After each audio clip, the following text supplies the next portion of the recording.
Assalamualaikum warahmatullahi wabarakatuh, Bang Dula, apa kabar? Waalaikumsalam warahmatullahi wabarakatuh, Mas Ihsan. Hmm, Alhamdulillah sehat. alhamdulillah.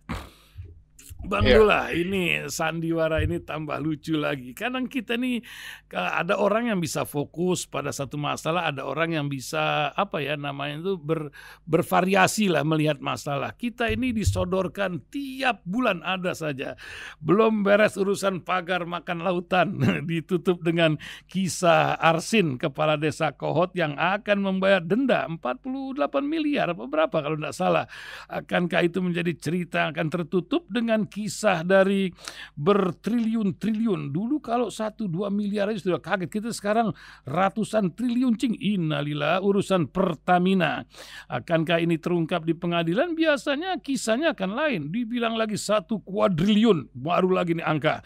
Luar biasa. Juga kisah-kisah lainnya, sementara Hang Heng Hong dalam pilkada ini baru terungkap sekarang. 60% pilkada kita bermasalah cing, suruh bikin lagi pemilu ulang. Kan itu triliunan juga, pakai duit pajak kita lagi. Kenapa nggak diawasin dari awal itu Bawaslu kemana gitu kan? Tapi memang luar biasa ini negeri ya tuh. Begitulah kisah dari 545 pilkada yang bergulir. Sementara para petinggi sedang dikumpulkan di Magelang. Kalau di Cina ini diajak jalan-jalan ke tahanan. Mungkin dari Magelang cakepnya mereka ke Nusa Kambangan. Mungkin usulannya Bang ya. Dan juga bagaimana Liga Klasemen Sementara Korupsi Indonesia ini timah ada 300 triliun. Ada Pertamina 198, ada lagi BLBI, belum lagi urusan Duta Palma, TPPI, Asabri, Jiwasraya. Nggak kelar-kelar ini negeri Konoha. Orang bilang ini negeri tajir minta ampun, diperes habis-habisnya, nggak kering-kering juga ini minyak di negeri kita ini. Tafadhol Bang Lula, silakan menyambut satu hari menjelang Ramadan. Maaf ini kelamaan prolognya, silakan Bang Lula. ya, baik para pendengar Radio Rasil yang insya Allah dirahmati Allah Taala pada Jumat berkah pagi ini. Yang pertama, kita harus paham bahwa pada zaman Orde Baru biasanya naskah akademis satu undang-undang itu bagus karena disusun oleh para profesor, guru besar, doktor yang sesuai dengan ahlinya. Tapi biasanya pengalaman saya waktu Orde Baru itu ada namanya emergency exit. Jadi undang-undang bagus, naskah akademis bagus, tapi disediakan satu pintu untuk melompat keluar. Satu pintu melompat keluar. Sehingga dengan begitu, Orde Baru itu tidak ada pejabat yang ditangkap. Tidak ada menteri yang ditangkap karena ada emergency exit. Jadi undang-undangnya bagus tapi disediakan satu pintu untuk bisa keluar dari situ seperti itu. Nah, ketika Orde Reformasi, maka kemudian hal itu yang sama sebelum pemilu 99, hal yang sama, naskah akademisnya bagus seperti pola Orde Baru dan juga disiapkan emergency exit, tapi kemudian mereka lupa bahwa orang yang masuk ke KPKPN dan KPK pada awal itu ada tanda petik orang gila. Jadi orang gila yang tanda petik itu apa yang ada dalam undang-undang dilaksanakan. Seperti itu. Jadi ketika saya dihubungi oleh pihak DPR untuk masuk jadi anggota KPKPN, Komisi Pemeriksa Kekayaan Penyelenggara Negara, saya tanya apa tugasnya? Yang memeriksa kekayaan pejabat. Saya katakan kalau itu saya oke, saya mau seperti itu. Nah, saya dengan teman-teman seperti itu, ya yang saya katakan tadi, orang gila tanda petik. Apa yang ada di undang-undang itu kami laksanakan. Seperti itu. Maka kemudian sudahlah kalang kabut. Presiden, wakil presiden, menteri, anggota DPR, dan seterusnya. Sehingga akhirnya kemudian KPKPN itu dibubarkan karena kami menetapkan Megawati dan Jaksa Agungnya dan beberapa anggota DPR seperti itu. Maka kemudian setelah pemilu 99 dan seterusnya, maka undang-undangnya sudah tidak lagi sebagus Orde Baru dan sebagus sebelum pemilu 99. Kenapa? Karena pemilu 99 dan 2004 itu sudah diubah undang-undangnya di mana PNS tidak bisa menjadi caleg.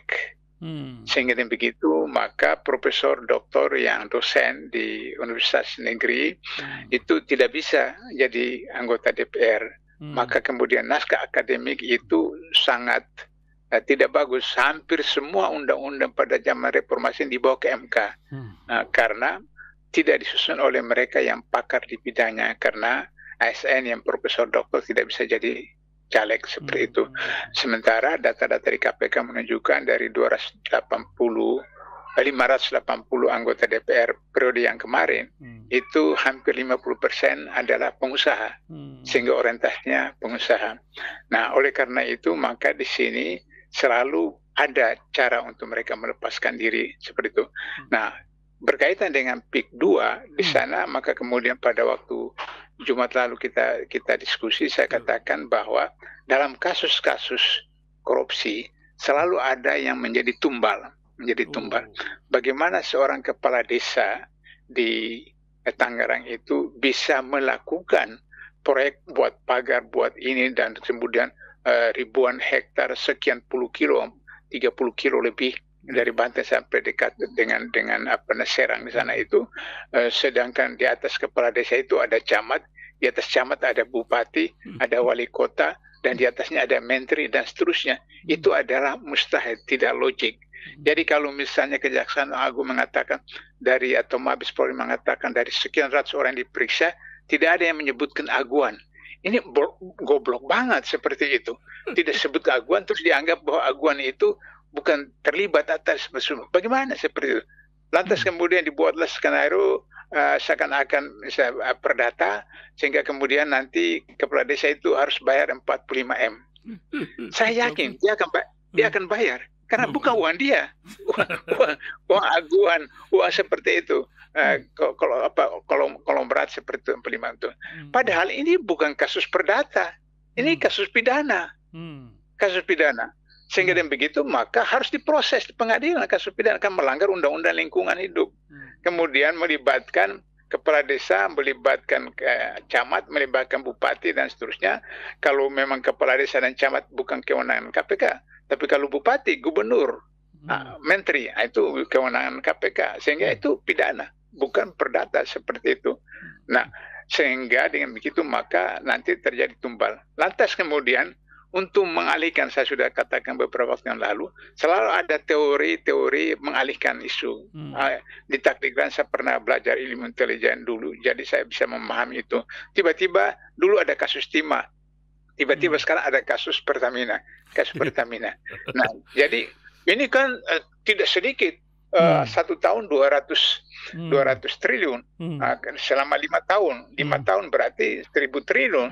1000 triliun seperti itu. Nah, itu kan luar biasa. Sehingga masyarakat semua terbelalak matanya. Kemudian fokus itu, hilanglah laut. Hilang laut.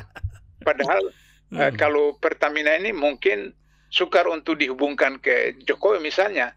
Tapi kalau PIK 2 itu langsung berhubungan dengan Jokowi karena berkaitan dengan Nusantara, IKN dan apa itu.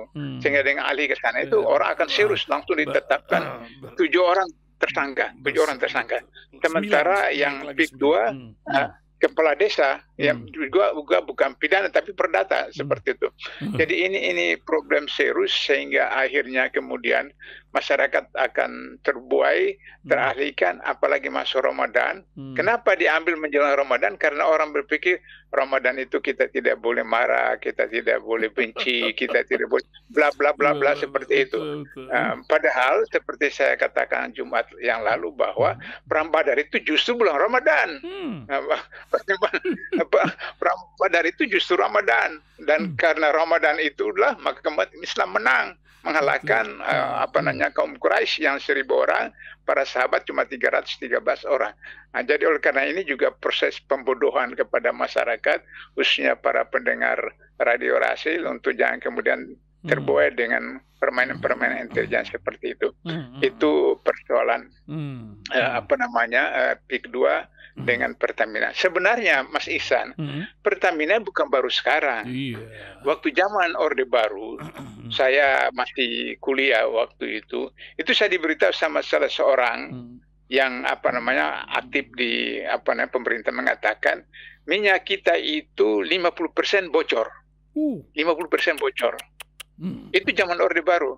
Bocornya di mana? Itu kemudian di laut itu ada kapal yang membawa mereka seperti itu, diambil dari bocor-bocor selang-selang itu, pipa di jalan, di hutan-hutan laut itu ditulis. Tapi 50% yang bocor, 50% sisanya itu bisa membiayai separuh APBN zaman Orde Baru. Separuh APBN dibiayai oleh minyak. Padahal 50% bocor. Hari ini minyak tidak punya apa-apa kepada APBN. APBN kita itu 80% lebih itu dari pajak. Dari pajak rakyat, dari rakyat seperti itu. Jadi apa yang dibanggakan oleh pemerintah selama Orde Baru khususnya pada zaman Jokowi, 80% lebih itu APBN dari pajak rakyat seperti itu. Nah, sekarang karena harus 10 tahun dan kemudian Jokowi harus dikuasai terakhir, maka 5 tahun terakhir itu semua dana digunakan dari mana saja untuk Pilpres 2024. Salah satunya adalah Pertamina. Dan jangan lupa waktu itu Ahok komisaris. Jadi ini ya wa makaru wal khairun makirin. Manusia buat makar, Allah buat makar, Allah lebih hebat lagi makarnya. Nah, saya berharap bahwa KPK bisa mengusut kembali kasus yang dilaporkan ke KPK tentang Ahok ketika jadi gubernur DKI, baik persoalan rumah sakit, persoalan macam-macam, dan juga ketika menjadi komisaris Pertamina seperti itu. Nggak bisa kejaksaan, Bang, ini karena kan sekarang yang lagi gigi tajam kejaksaan kelihatannya. Gimana, Bang? Iya, bisa kejaksaan sekarang mulai, tapi kemudian kalau kejaksaan seperti juga main di dalam Undang-Undang Tipikor, kalau satu kasus sudah tangani oleh kejaksaan atau kepolisian, maka KPK tidak boleh tangani. Begitu juga kalau sudah tangani oleh KPK, kepolisian, kejaksaan tidak boleh. Tapi meskipun tangani oleh kejaksaan atau tangani kepolisian, KPK punya kewenangan namanya supervisi. KPK punya kewenangan supervisi. Jadi kalau misalnya KPK melihat jaksa ini nakal, main-main, KPK bisa ambil alih. Nah, saya lihat tadi di TV yang kepala humasnya Kejaksaan Agung itu yang selalu memberikan keterangan, itu mantan KPK. Gitu. Jadi saya beritahu sama istri saya, lihat itu orang KPK. Jadi dia lakukan. Tapi bagaimanapun dia bisa melakukan sesuatu apa yang dilakukan di KPK, tapi kan masih bergantung kepada Jaksa Agung. Jadi kalau Jaksa Agung kasih green light, dia jalan seperti apa yang dilakukan di KPK. Tapi kalau Jaksa Agung kemudian dapat prit dari daripada istana, maka kemudian akhirnya nanti cari tumbal untuk melakukan formalitas. Ada yang ditangkap, ada yang ditahan, tapi kemudian tokoh sebenarnya itu tidak. Sebab kalau misalnya dalam 5 tahun terakhir Jokowi, berarti dana-dana untuk 2024, untuk Pilpres 2024, Pilkada 2024. Nah, ini yang kemudian kita hubungkan dengan 60% Pilkada 2024 itu bermasalah. 60% bermasalah. 60% itu luar biasa. Dari 545 Pilkada. Ini itu yang dibawa ke MK. Yang dibawa ke MK. Itu yang dibawa ke MK, 60%. Yang 40% itu tidak dibawa MK, tapi juga bermasalah. Karena ada yang harus pilkada ulang, ada juga yang pilkada ulang kan, seperti itu. Nah, jadi dalam konteks ini karena semua main uang. Nah, uang itu dari mana? Uang dari PIK 2, uang dari PIK 1, uang dari IKN, uang dari Pertamina, dan uang macam-macam pokoknya. Pokoknya Jokowi itu manusia yang tidak hanya kejam, sadis, tapi haus kekuasaan, juga serakah, segala macam seperti itu.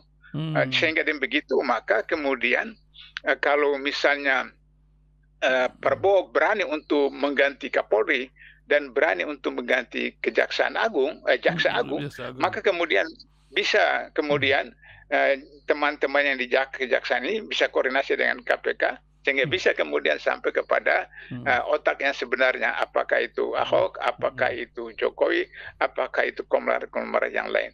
Jadi dalam konteks pilkada ini saya setuju dengan Prabowo, meskipun saya melawan atau tidak setuju Prabowo terpilih karena dengan cara curang, tapi dalam hal dia katakan tidak lagi ada pilkada seperti itu saya setuju karena dalam Undang-Undang Dasar 45 yang lama itu presiden dipilih di MPR, gubernur dipilih di pleno DPR tingkat 1, bupati wali kota dipilih di dalam pleno DPR tingkat kabupaten atau tingkat kota. Nah, ini kan menghemat sekian triliun rupiah seperti itu tanpa pilpres, tanpa pilkada, tanpa pilkades sampai seperti itu. Nah, kalau toh masih ada yang korupsi, itu insya Allah bisa ditangkap oleh KPK di MPR atau di kantor gubernur DKI atau kantor wali kota Depok. Karena yang saya sudah pernah katakan 10 tahun lalu KPK tangkap 41 dari 45 anggota DPR Kota Malang. Satu bis diangkut dari Malang ke Jakarta. Nah, itu bisa seperti itu. Jadi pertama biayanya hemat, kemudian kalau masih ada permainan korupsi KKN bisa ditangkap oleh KPK. Sehingga demikian maka rakyat tidak dihabisi energinya untuk melakukan pajak, keluarkan pajak dan seterusnya, tapi kemudian dinikmati oleh sekelompok orang yang seperti sekarang ini di DPR yang kemarin tadi Mas Ihsan baca, anggota DPR dari fraksi PDIP itu mengatakan ya kalau pilkada begini, pilpres begini, pemilu begini, kita mengundurkan diri saja. Nah, itu jantan betul, itu bagus sekali seperti itu. Meskipun peribahasa Melayu mengatakan tepuk ari duluan, terpercik muka sendiri kan, karena PDIP sebagai partai penguasa kan seperti itu. Nah, kalau itu maka kemudian bisa Prabowo, kalau memang Prabowo itu seorang jenderal yang ahli strategi, digunakan kewenangannya, terbitkan dekret. Bisa. Prabowo terbitkan dekret, maka kemudian membubarkan parlemen. Soekarno pernah lakukan dekret 5 Juli 59, bubarkan konstituante, kembali ke Undang-Undang 45. Nah, Prabowo kalau berani, dekret bubarkan parlemen, kembali kepada Undang-Undang 45 yang asli. Baru kemudian bisa dikeroyok kayak di Korea deh tuh, Pak, nantinya. tapi kan Prabowo punya koalisi kan mayoritas di mayoritas di DPR kan kemarin dia pidato di Demokrat itu. Ini koalisi plus, siapa tahu nanti ada lagi koalisi plus seperti itu kan. Nah kalau itu seperti itu dia keluarkan dekret, didukung oleh koalisinya, selesai, kembali ke Undang-Undang 45 asli. Maka kemudian MPR bersidang, memilih lagi dia, tapi bukan dengan apa lagi, dengan siapa, apakah dia dengan Anies atau siapa seperti itu, bisa seperti itu. Itu kalau Prabowo berani, seorang jenderal dan strategi seperti itu. Macan Asia. Macan Asia seperti itu, dan seperti kucing Asia yang tugas cuma meong saja seperti itu. Nah, itu soal DPR pilkada. Kemudian yang terakhir Mas Ihsan? Masalah ini para pejabat dibawa ke Magelang, walaupun PDIP ngambek-ngambek tapi entah gimana. Kalau di Cina ini dibawanya ke ke penjara koruptor gitu. Dididik 3 minggu, dimiliterkan entah gimana, 2 minggu lebih kalau tidak salah. Apa yang kemarin Kapolri bicara tentang korupsi, KPK bicara atau enggak masalah korupsi dan lain-lain. Ini macam orang baca Al-Quran, cerita neraka, tapi yang mencong tetap aja banyak di jalanan gitu. Gimana Bang Dullah? Jadi ada cerita para beberapa kiai-kiai di Timur Tengah itu, tangan kanannya pegang tasbih, tangan kirinya peluk cewek seperti itu. Itu seperti itu. di naik kelapa atau di pesawat atau apa seperti itu.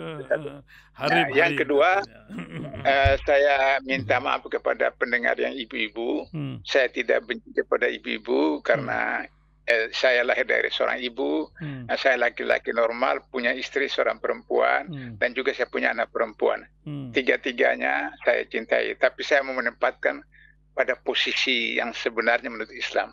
Nah, kenapa Islam melarang perempuan jadi presiden? Kenapa Islam melarang perempuan jadi kepala negara dan seterusnya? Itu contoh Megawati.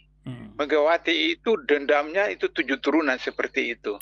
Nah, apa yang dilakukan oleh kepala negara, presiden, terhadap bawahnya, itu harus diikuti. Bahwa kalau kemudian salah atau keliru bisa dikoreksi, bisa diapa. Tapi kemudian tidak boleh diboikot. Hanya karena sekjennya ditangkap KPK, terus kemudian keluarkan surat edaran, bupati, kepala negara, kepala daerah, wali kota, gubernur tidak boleh menghadiri. Nggak bisa, itu adalah melanggar ketentuan perundang-undangan, di mana kemudian ada kebijakan yang terlepas dari kebijakan itu salah atau tidak, tapi itu tidak bisa, karena nanti ketika bupati, wali kota, gubernur orang PDIP tidak memahami apa yang dilakukan oleh presiden dan menteri-menterinya tentang program apa saja khususnya dalam otonomisasi daerah, maka kemudian tidak terjadi sinergitas antara pemerintah pusat dan pemerintah daerah. Saya ingat pada zaman Orde Baru, itu Aceh itu kasihan. Aceh itu tertinggal karena tidak pernah Aceh itu menang Golkar di sana selama 32 tahun Orde Baru. Sehingga kemudian tidak dibangun. Saya pernah datang ke sana, jalan naik kendaraan darat dari Medan sampai ke Aceh Selatan, itu mengerikan. Tertindas betul seperti itu. Nah, jadi itu berbahaya bagi rakyat. Jadi Megawati tidak merasakan kebijakan itu dampaknya kepada rakyat seperti itu. Nah, baru kemudian bisa memberikan koreksi, misalnya apakah bisa dilakukan hal seperti itu yang kemudian bermanfaat bagi masyarakat atau tidak. Nah, itu soal metodenya saja. Tapi program itu bisa dilakukan, misalnya apakah di Jakarta atau apa dan seterusnya seperti itu. Tapi kalau di Magelang untuk latihan militer, ya karena Prabowo kemudian presiden itu jenderal, bawa ke Magelang. Tapi kalau nanti misalnya Erick Thohir jadi presiden, karena dia pimpin bola kaki, dia bawa ke lapangan bola. Manchester City. Jadi daging dikasih sate, daging dikasih tukang sate jadi sate ya, sop jadi sop. Jadi ada pengaruh psikologis yang dilakukan oleh Cina itu adalah bahwa mereka ke penjara, melihat penjara bagaimana dan seterusnya. Oleh karena itu, maka kalau Prabowo mau melakukan pemberantasan korupsi, seperti saya katakan waktu Jumat yang lalu, ikut Presiden Cina yang dulu, yang dia katakan saya sediakan 100 peti mati bagi koruptor, 99 bagi koruptor, 1 peti untuk saya, seperti itu. Nah, kalau Prabowo lakukan itu akan didukung, udah akan dihormati, dia punya legasi. Sebab apa? Prabowo juga punya beberapa kasus korupsi seperti itu. Tapi karena kondisi hari ini, saya tadi malam dengan beberapa teman saya katakan, dalam Islam itu kaidah fikihnya, kalau calon pemimpin itu sama-sama baik, maka kita pilih yang terbaik. Tapi kalau calon pemimpin atau pemimpin itu sama-sama jelek, maka kita pilih yang paling kecil mudaratnya. Antara Prabowo dengan Pupu Papa, maka mudaratnya lebih besar Pupu Papa. Kalau nanti Prabowo kita turunkan, kemudian Pupu Papa naik, mudaratnya lebih besar, seperti itu. Nah, oleh karena itu, maka harus kita menggunakan kaidah fikih itu, bagaimana agar supaya nanti Pupu Papa tidak naik jadi presiden menggantikan Prabowo, tapi Prabowo harus mengambil sikap tegas dalam waktu April atau Mei, harus misalnya 6 bulan dari pelantikan, satu kabinet, 17 orang yang punya joker harus disingkirkan, kemudian terlibat korupsi dibawa ke pengadilan, mulai daripada menteri, gubernur, bupati, wali kota, kemudian Jokowi, kemudian Kaisang, kemudian keluarga, semua dibawa ke pengadilan. Biarlah kemudian tidak terulang sejarah di mana kita tidak bisa menuduh Soekarno itu PKI atau komunis karena tidak ada pengadilan yang memutuskan. Kita juga tidak bisa menuduh Soeharto itu korupsi, kolisi, nepotisme karena tidak ada pengadilan yang memutuskan. Kita juga tidak bisa mengatakan bahwa Gus Dur itu terlibat Bulogate karena tidak ada pengadilan yang memutuskan. Nah, demikian maka supaya tidak berulang selalu dari satu periode, maka Jokowi dan para menteri dibawa ke pengadilan, biar pengadilan memutuskan bahwa dia terlibat atau tidak. Dengan begitu, maka hubungan kekeluargaan antara satu presiden dengan presiden, rakyat dengan presiden bisa menjadi smooth, dan kemudian 2045 nanti insya Allah Indonesia berkah bisa tercipta. Begitu Mas Isa. Amin. Masya Allah. Aduh, ini negeri luar biasa. Ini benar nggak yang saya bilang tadi, Bang Dullah? Ini negeri kayaknya misal. Saya pernah ketemu sama almarhum satu konglomerat bilang katanya, ini negeri Indonesia kalau bukan karena alamnya, wah sudah bangkrut dari zaman dulu katanya. Apa begitu yang kejadian dari negeri yang nampaknya tidak sangat kita syukuri negeri Indonesia ini, Bang? Ini saya baru baca satu berita, satu negara Georgia. Georgia itu dulu korupsinya minta ampun. Luar biasa sebenarnya. Tapi ketika presiden baru dia lakukan penertiban, sekarang itu Georgia termasuk satu negara di Eropa yang bersih. Layanan publik bersih, bagus, dan seterusnya. Jadi problemnya memang berada pada presiden. Jadi kita itu negara yang bersifat presidensial. Sehingga presiden itu dia kepala negara, dia juga kepala pemerintahan.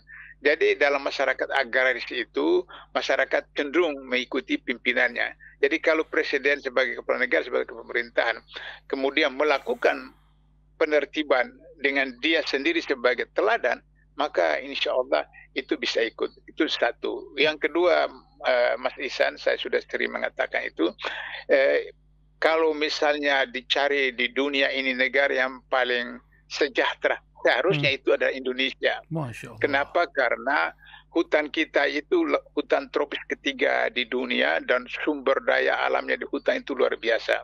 Kemudian pantai kita terpanjang kedua di dunia dan potensi laut kita itu 30.000 triliun satu tahun. Sehingga berarti dengan laut saja itu bisa 10 APBN. Sedangkan tambang kita 17 tambang yang itu kalau diolah tanpa KKN, setiap rakyat Indonesia itu dapat 20 juta satu bulan gratis tanpa kerja.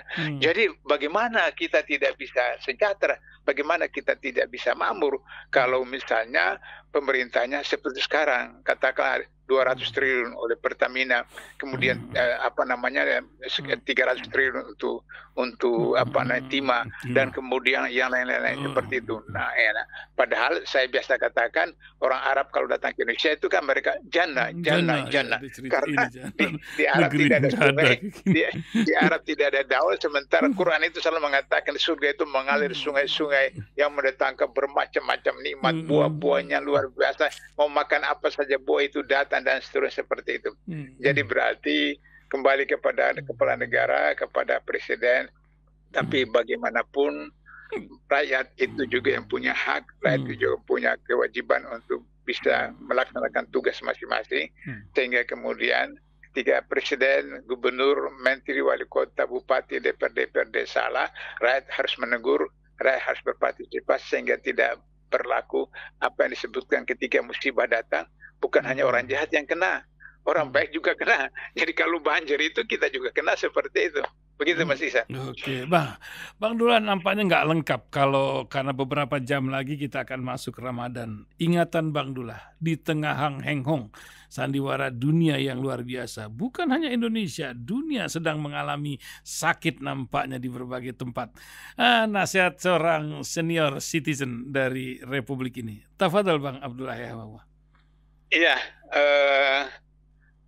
ada kaidah dalam masyarakat Melayu bahwa kalau mengajarkan anak-anak itu seperti menggores di atas batu.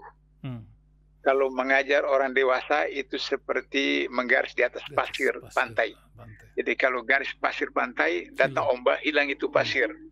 Tapi kalau menggaris di atas batu, kapanpun itu tetap ada itu garis seperti itu. Nah sekarang ini yang mendengar ini orang tua, orang dewasa, orang senior apa itu.